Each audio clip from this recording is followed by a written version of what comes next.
Assalamualaikum warahmatullahi wabarakatuh. Alhamdulillahirabbil alamin, al-hadi ila shiratal mustaqim, wassalatu wassalamu ala sayyidina wa maulana Muhammadin wa ala alihi wa sahbihi ajmain. Amma ba'du. Yang kami hormati segenap sesepuh bini sepuh PCNU Kota Surakarta dan juga segenap jajaran kepengurusannya. Yang saya hormati pula para hadirin yang telah hadir di sini. Terus juga kepada panitia yang telah mengadakan acara pada malam hari ini. Yang mana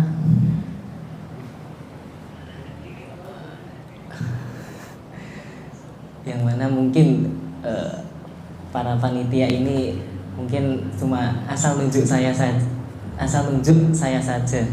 Padahal ya saya tuh belum bisa apa-apa, masih belum bisa apa-apa. Tapi ya nggak apa-apa.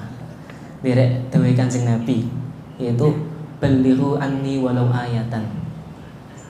Sampaikanlah dariku walaupun satu ayat. Intinya di sini saya ditugaskan cuma memberikan masukan-masukan saja, bukan mau itu hasanah. Cuma memberikan omongan-omongan toh mungkin nggak terlalu penting ya, buat mengisi waktu luang saja. Nah, alhamdulillah pada malam hari ini kita sudah dikumpulkan. Pada malam hari ini kita dikumpulkan di tempat yang insya Allah penuh barokah ini. Yang insya Allah penuh barokah ini, yang mana pada malam hari ini telah dihadiri oleh para alim dan ulama yang telah hadir di sini. Yang semoga kita bisa mendapatkan barokahnya, mendapatkan barokah ilmunya. Mengenai dengan barokah, saya sebelum kesini tuh saya tuh pernah lihat video tentang sirkus kok bisa hewan-hewan di sana itu bisa menjadi jinak. Terus saya teringat dengan ceritanya orang Arab kalau mau menjinakkan hewan yaitu biasanya hewan yang liar tersebut dikumpulkan dengan hewan-hewan yang jinak, agar hewan yang liar tersebut bisa mengikut menjadi jinak. Lah, seperti halnya kita yang awalnya hidupnya di luar, mungkin kurang dicas lah. Lah, pada malam hari ini kita kumpul di sini bisa menjadi kembali lurus kembali gitu. Dan dari itu pula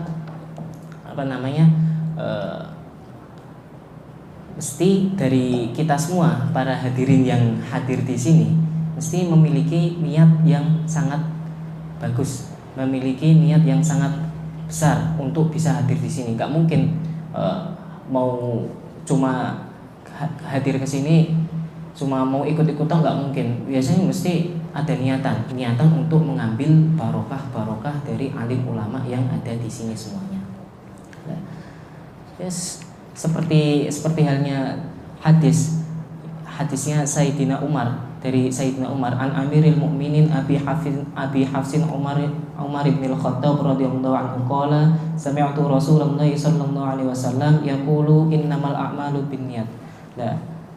Dari sahabat Umar bin Khattab. Sahabat Umar bin Khattab ini mendengar dari Kanjeng Nabi, yang mana Kanjeng Nabi ini dawuh innamal a'malu binniyat.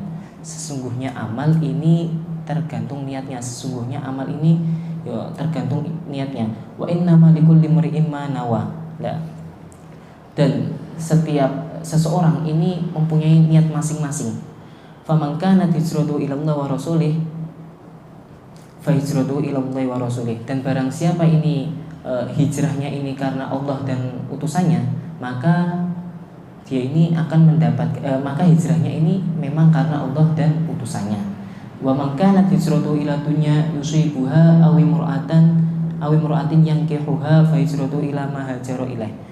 Ataupun barang siapa ini hijrahnya ini karena dunia saja ataupun karena perempuan, ya maka hijrahnya yaitu hanya mendapatkan sesuatu yang diinginkannya saja. Nah, berbeda dengan kita kan hijrah, tujuan kita datang ke sini tidak hanya untuk khataman kitab saja, tapi juga untuk mengambil barokah dari ulama-ulama yang hadir di sini. Semoga kita bisa mendapatkan barokah tersebut, ketularan. Terus, karena kita sudah mempunyai tekad, sudah mempunyai niatan yang kuat untuk berangkat ke sini, mempunyai tekad yang besar, dan itu pula tak lepas dari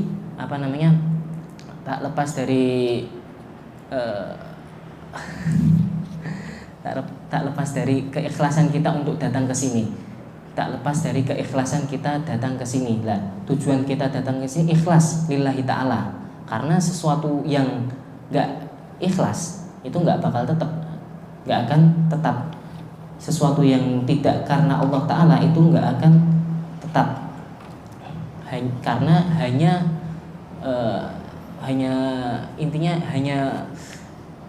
niatan karena Allah Ta'ala yang akan tetap. Nah, terus setelah itu kita juga harus berdoa. Semoga saja kita ini hadir di sini. Semoga dengan kita hadir di sini ini di yaumul kiamah nanti bisa membantu kita dengan amal-amal yang ada di sini, yaitu dengan memandang wajah-wajahnya orang alim. Nah, seperti dawuhnya Kanjeng Nabi, man lam yas'alillah ta'ala yaghdab alaih. Ya, barang siapa ini tidak meminta kepada Allah, tidak berdoa kepada Allah, maka Allah ini akan marah kepadanya, tidak dibenci oleh Allah, akan dibenci oleh Allah. Sebagai orang mukmin kita ini selayaknya ini kita harus selalu berdoa kepada Allah setiap saat karena Allah itu sangat suka kepada orang-orang mukmin yang berdoa kepadanya. Nah, seperti kalau hadisnya itu wa akhrajal Baihaqi fi syu'abil iman an Jabir bin Abdillah qala Rasulullah sallallahu alaihi wasallam inna Jibril waqalan bihajatil ibad. Ya, sesungguhnya malaikat Jibril ini dipasrahi beberapa hajatnya hamba-hambanya Allah. Dipasrahi hajatnya hamba-hambanya Allah. Fa idza jaa al mu'minu qala Allah taala.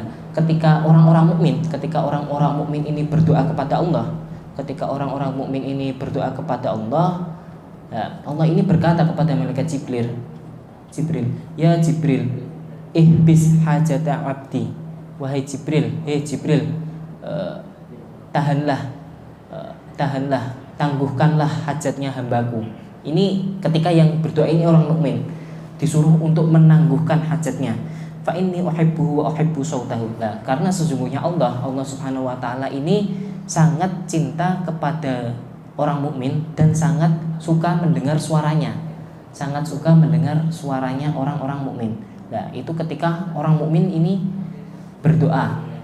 Nah, kalau orang kafir wa idza da'a al-kafir, sedangkan kalau orang-orang kafir ini berdoa, Allah Subhanahu wa taala ini berkata kepada Jibril, dan menurut sebagian riwayat ini adalah al-fajir.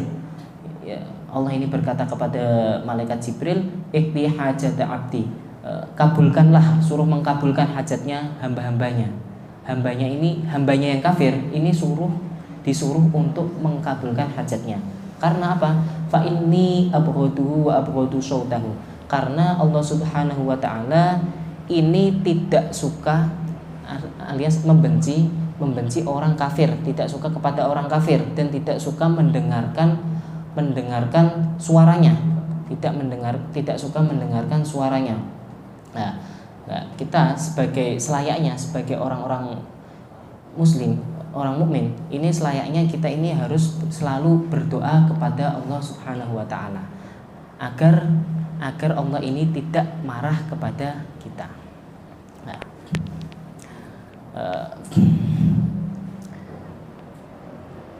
terus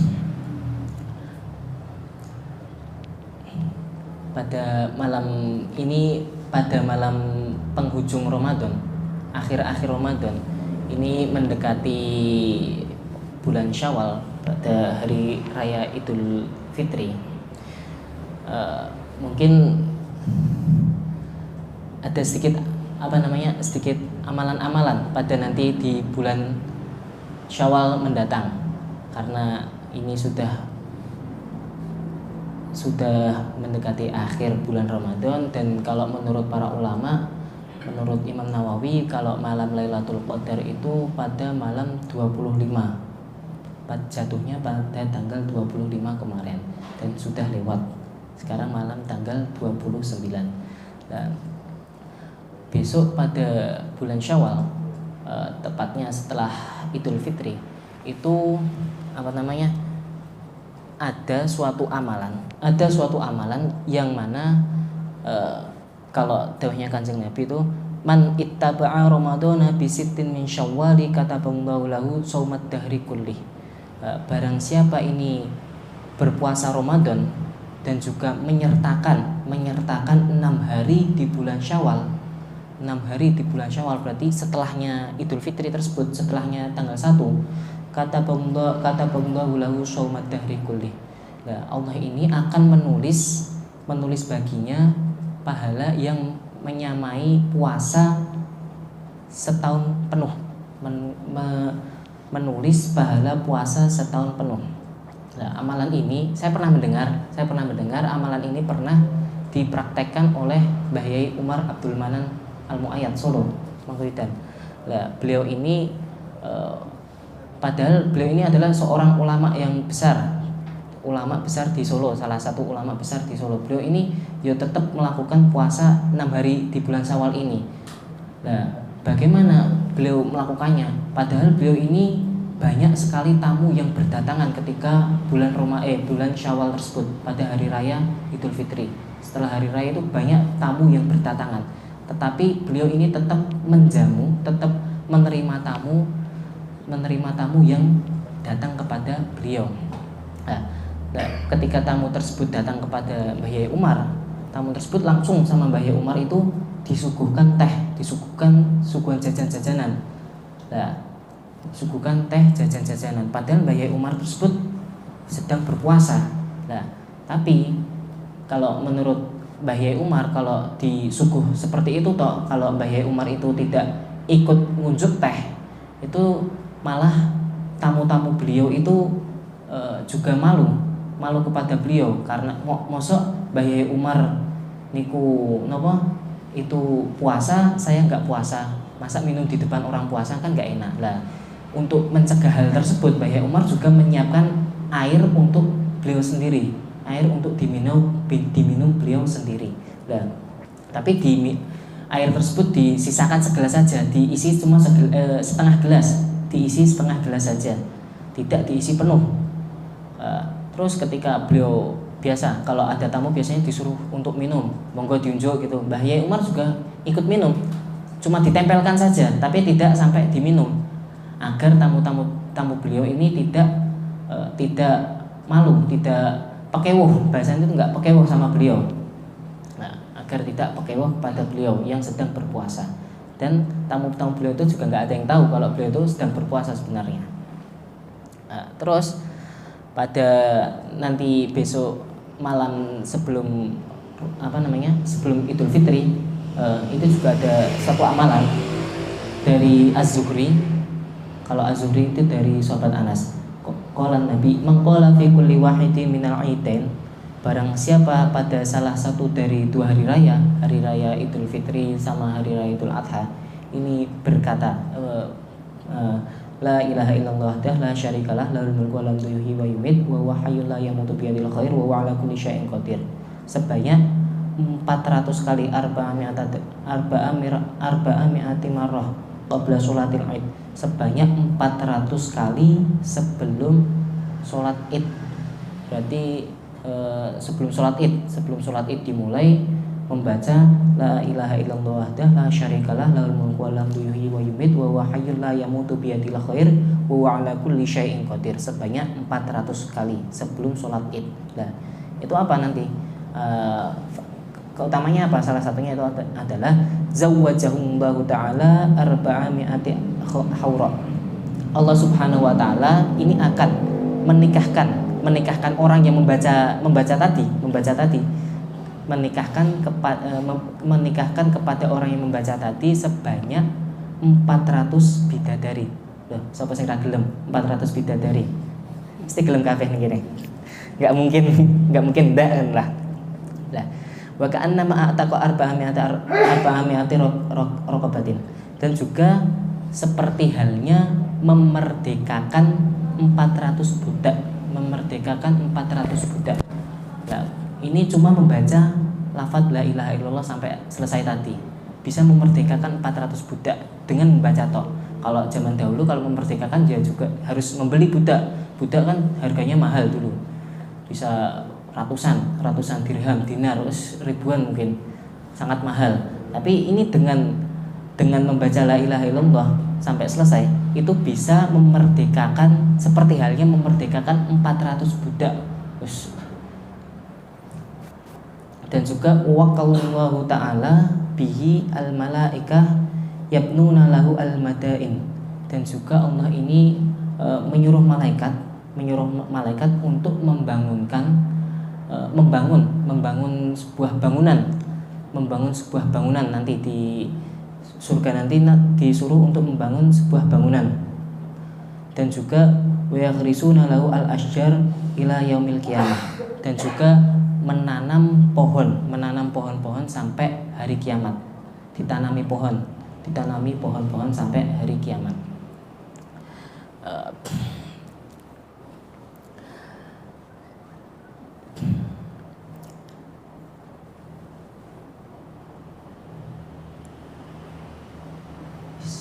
Mungkin cukup sekian dari saya. Mungkin cukup sekian dari saya yang bisa saya sampaikan. Soalnya saya juga belum persiapan. Ya bukan belum persiapan, saya masih grogi. Soalnya juga masih awalan ini di sini. Saya masih awalan. Kalau bahasanya masih belum tertata, ya maklum saja. Terus niki nggih kemarin gara-gara disuruh sama Gus Mustain, terus beliaunya bilang ke Bapak, yes, gimana lagi kalau saya mau nolak, yes. Kalau menurut saya ini buat pelajaran buat saya, biar kedepannya bisa lebih memberikan yang baik. Dan kalau terus kalau kebiasaan saya di pondok, emang kalau bahasanya itu sering campur-campur gitu, sering bahasanya campuran seperti ini. Soalnya yo kalau orang-orang di pondok ini bermacam-macam. Malah kalau sekelas saya itu ada orang Malaysia. Jadi saya kalau ngomong pakai bahasa Indonesia. Terus bahasa Indonesia saya juga kaku. Bahasa Indonesianya itu kaku, gak lancar. Nah, terus kalau saya kalau di pondok kemarin kalau ngaji itu paling seneng tuh cerita. Kalau saya tuh di pondok kemarin pas Ramadan kemarin alhamdulillah bisa khatam ngajinya. Itu kalau ngaji itu paling seneng itu saya tuh cerita. Karena apa ya? Karena saya tuh ngikut sama guru saya di pondok. Karena beliau tuh lebih sering cerita daripada pelajaran. Ketika pelajaran, ibarat kalau pelajaran kemarin itu Fathul Mu'in, padahal pelajaran fikih, beliau malah merembet ke cerita pelajarannya nahwu dari Quran, merembet ke cerita. Intinya semuanya itu ke cerita semua. Kalau pelajaran itu ibarat itu cuma 20% itu enggak ada. 80%-nya itu cerita semua. Jadi kalau saya tuh ya ketularan sama guru saya. sama ketularan sama guru saya di pondok. Ya saya bisanya tuh cuma cerita tok, nggak bisa mau itu hasanah. Seperti itu tok. Ya amalan tadi dituntun supaya dinikahkan nanti sama bidadari. Kalau di alam nyata ada mungkin wani. Ya nggih. Ada mungkin wani. Yang amalan tadi dari Allah itu tadi. Dituntun bareng-bareng bos. Oh. Kan kalau di alam nyata ada mungkin wani, tidak mungkin. Oh. Nasibnya sama gitu. Beliau istrinya sudah 2 itu. Istrinya 2. Wah, niki ajeng nambah niki ceritanya. Kan minimal kan bisa dinikahkan oleh Allah pada sang bidadari gitu. Nggih. Yang tadi itu bisa dituntun bos. Oh. Niki biasanya kula teng pondok niki nggih di waos. Biasanya tuh di pondok dibaca juga sama Buya Kafa. Sebelum habis subuh biasanya dibacanya. Bacanya tuh la ilaha illallah wahdahu la syarikalah lahul mulku wa lahul hamdu yuhyi wa yumit wa huwa hayyun la yamutu biyadil khair wa huwa ala kulli syai'in qadir. Saya ulangi, la ilaha illallah wahdahu la syarikalah lahul mulku wa lahul hamdu yuhyi wa yumit wa huwa hayyun la yamutu biyadil khair wa huwa ala kulli syai'in qadir. Nah itu biasanya kalau saya di pondok itu biasanya tuh sering dibaca. Mesti itu kalau hari raya mesti itu dibaca terus. Kalau saya ngikut biasanya ya setelah jamaah subuh langsung ngikut, terus ya baca. Saya ikut baca tapi nggak tahu bacanya sampai 400 kali bener nggak tahu. Soalnya saya pas baca mesti langsung ketiduran. Intinya saya udah pernah praktek gitu aja lah. Berapa kali Gus bacanya Gus? Nggak tahu. 400. Itu 400 kali. Kalau teng mriki 400 kali sebelum sholat Id. 400 kali. Aku baca sekali tok ya. Tapi istrinya 1 tok. Ya, sebenarnya kalau saya disuruh itu sebenarnya ya agak nggak mau, karena di sini tuh sebenarnya ada yang lebih bisa dari saya, tapi ini buat pengalaman bagi saya. Terus kalau ada salahnya saya minta maaf. Billahi taufik wal hidayah. Wassalamualaikum warahmatullahi wabarakatuh.